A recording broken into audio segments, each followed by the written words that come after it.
Jaro lapangon mencitujo Ranu labuko ngejo digati.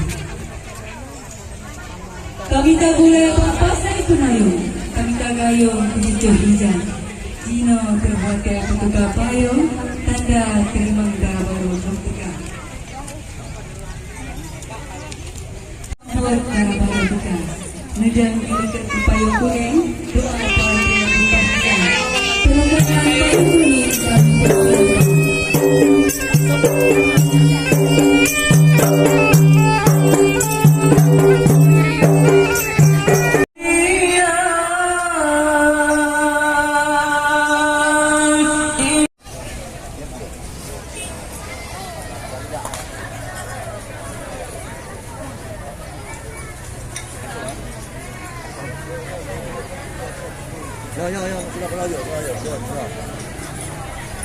Cik Lee adalah tim Semapa.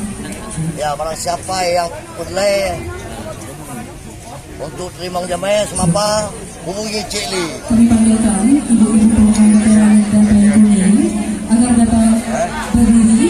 Assalamualaikum warahmatullahi wabarakatuh.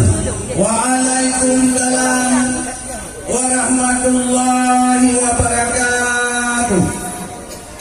Alhamdulillah, alhamdulillahi rabbil alamin.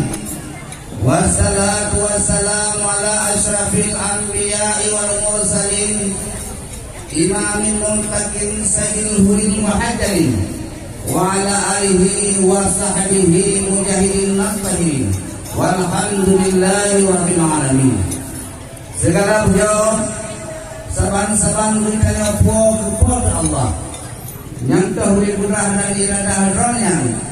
Kami rombongan darah baru dari kampung Pelanggahan Kecamatan Utara Banda Aceh, Kadu Roho Rasa Ampih.